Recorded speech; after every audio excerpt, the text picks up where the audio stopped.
आप पता करवा लीजिए, अंडर टेबल नहीं लेते हैं वो धीरेन्द्र शास्त्री क्या? कथावाचने की पता नहीं कितनी कीमत होगी उनकी, फ्री थोड़े नहीं। सपा नेता अखिलेश यादव ने एक बार फिर से सनातन पर प्रहार किया है। दरअसल अखिलेश यादव ने एक बयान दिया है कि पंडित धीरेन्द्र शास्त्री जो है वो टेबल के नीचे से पैसे लेते हैं और किसी की हैसियत नहीं है कि वो अपने घर पर अगर कथा करवाते हैं तो उनको बुला पाए। इसके साथ ही उन्होंने ये भी आरोप लगाया है कि 50 लाख तक की फीस जो है वो धीरेन्द्र शास्त्री लेते हैं लोगों से। आपका इसमें क्या कहना है महाराज जी? क्योंकि देखिए एक बहुत बड़ा आरोप भी ये लगा रहे हैं कि इस तरह से कि 50 लाख रुपए लेते हैं, अंडर टेबल पैसे लेते हैं, ये भी एक बहुत बड़ा बयान उन्होंने दिया है।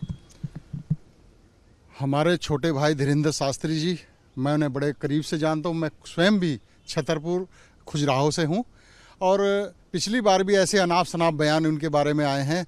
महाराज जी कभी किसी से कुछ नहीं लेते, स्वयं की इच्छा से कोई लेके भी जाता है, उनके दान पात्र में डालता है। वो एक ऐसा साधु, युवा साधु है, हमारे संत हैं। मैं कहता हूँ कि वो गरीब बच्चियों के लिए, निर्धन बच्चियों के लिए, जो उनके शादी विवाह के लिए जो करते हैं वो अपने लिए नहीं करते, क्योंकि उन्होंने गरीबी देखी है। आज इस सनातन पे हर कोई व्यक्ति जो भी देखता है राह चलता वही कान मरोड़ देता है। आज ये लोग मुल्ला मौलवियों से पूछे, उनकी सैलरी के बारे में पूछे, वो नहीं पूछ सकते। ये वही लोग हैं जिन्होंने हमारे साधु संतों पर, मैं वाल्मीकि अखाड़ा परिषद से महंत हूँ, कि मेरे राम मंदिर पर सवाल उठाने वाले ये वही दुराचारी लोग हैं। ये वही लोग हैं जिन्होंने अयोध्या में साधुओं पे खुलेआम गोलियां चलवाई थी। बेगुनाह साधु संतों का लहू बहाने वाले लोग आज साधु संतों पर, उनके सैलरियों पे उस तरह की बातें उठाते हैं, अनाप शनाप बातें उठाते हैं, उनके लेन देन की बातें करते हैं। धीरेन्द्र शास्त्री जी कभी नहीं लेते पैसा। और जो लोग अपनी श्रद्धा से जो उनके जो वो लगा देते हैं कथा के लिए, व्यवस्था करते हैं, व्यवस्था जरूर करते हैं। व्यवस्था जो है वो अपनी श्रद्धा से की जाती है। इसके साथ ही ये भी सवाल उठ रहे हैं कि ये सवाल जो उन्होंने धीरेन्द्र शास्त्री से पूछा, उनके सपोर्टर से पूछा, लेकिन कभी भी उनकी आवाज़ जो है वो जो मुस्लिम धर्मगुरु है या मौलाना है उनके लिए नहीं उठती है, उनके पे कुछ भी नहीं कहते हैं, लेकिन हमेशा सनातन पर प्रहार ज़रूर करते हुए नजर आते हैं। देखिए, मौलाना पे जो टोपी लोग हैं ये एक्चुअली में अंदर से ये टोपी लोग ही हैं। तो क्या होता है कि भावनात्मक रूप से भी जुड़े हुए हैं और कल्चरल रूप से बस वेशभूषा नहीं पहनते क्योंकि इनकी राजनीतिक मजबूरियां हैं। अदरवाइज सनातन इतना सॉफ्ट धर्म है कि उस पर कोई भी कर सकता है, कोई भी प्रहार कर देता है। चाहे अखिलेश यादव की तो पर्सनल बात है, पूरी कांग्रेस पार्टी जो शुरुआत से आप जड़ से देखोगे तो ये एक मुस्लिम प्रकरण नहीं है। बस ये जालीदार टोपी नहीं पहनते।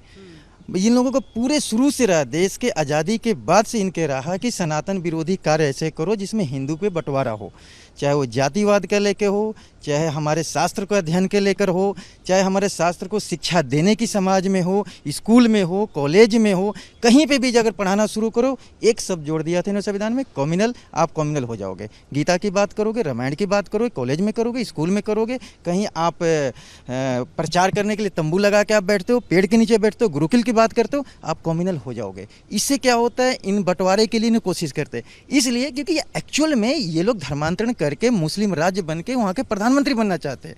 ऐसे हमारे देश में राजनीतिक दल हैं जिनकी मंशा है कि हम बने, तो वो अचानक से नहीं, वो हमेशा कोई भी अगर बड़ा सा आध्यात्मिक गुरु, हमारे संस्कृति में देखोगे इन लोगों ने हर आध्यात्मिक गुरु को इनके पार्टियों ने टिप्पणी किया है, विरोध किया है। अखिलेश यादव ने धीरेन्द्र शास्त्री, पंडित धीरेन्द्र शास्त्री पर ये टिप्पणी किया। उन्होंने कहा है कि अंडर टेबल पैसे लेते हैं, 50-50 लाख रुपए उनके फीस है, ये उन्होंने कहा है। तो सवाल ये उठ रहा है कि क्या कभी मुस्लिम धर्मगुरु के फीस पर उन्होंने सवाल नहीं किया, लेकिन हिंदू धर्मगुरु पर तुरंत सवाल करने लगते हैं। देखो जी, मेरा नाम ईश्वर है, मैं स्वयं बजरंगबली का भक्त हूँ। हमारे धीरेन्द्र शास्त्री जी लोगों के दुख सुनते हैं, उनकी समस्या बताते हैं, ये सब झूठ है। किसी को उड़ाने के लिए आप कुछ भी बोल सकते हैं, मुल्ला मौलवी के लिए कोई नहीं बोलता। हमारा हिंदू राष्ट्र है, हिंदू राष्ट्र रहेगा। उन्होंने लोगों का दुख सुन के उनको उसका निवारण बताया है, प्लस गरीब बेटियों का हमेशा उन्होंने साथ दिया है। उन्होंने अपने लिए हमेशा कुछ नहीं किया है, वो जो करते हैं समाज के लिए करते हैं, हिंदू राष्ट्र के लिए करते हैं। जय हिंद, जय भारत। इसके साथ ही ये भी सवाल उठ रहा है कि जब से ही इटावा वाला जो कथावाचक एक विवाद उत्पन्न हुआ है, उसके बाद एक राजनीति जो है वो साफ तौर पर देखने को मिल रही है। अखिलेश यादव ने अपने घर पर भी उन कथावाचक को बुलाया, सम्मान किया। उसके बाद देखिए एक सवाल ये उठ रहा है कि इस पर भी वो राजनीति क्यों कर रहे हैं? आखिर क्या बांट रहे हैं, क्या यादव वत्स ब्राह्मण कर रहे हैं? बिल्कुल आप सही कह रही हैं। ये हमेशा तुष्टीकरण की राजनीति अपनाते हैं। इनके पिताजी भी यही करते आए हैं, अब यही काम यही कर रहे हैं टीपू सुल्तान जी। तो हमेशा इन्होंने हिंदुओं को बांटने का जो बीड़ा उठा रखा है वो समाजवादी पार्टी ने उठा रखा है। हिंदू मुस्लिम की राजनीति करते हैं। आज इन्होंने क्या किया है मुसलमानों के लिए? कुछ नहीं, हमेशा उन्हें वोट बैंक माना है और उसी तरीके से इन्होंने नफरत की राजनीति पैदा की है इस देश में। इसके अलावा कुछ नहीं। अभी हमारा प्रयागराज में जो कुंभ चल रहा था उसमें भी इन्होंने माँ गंगा मैया के निर्मल जल को लेकर के ऐसी बात कही और फिर खुद ही स्वयं डुबकी लगा करके आ रहे हैं। तो इनका कोई दीन ईमान नहीं है।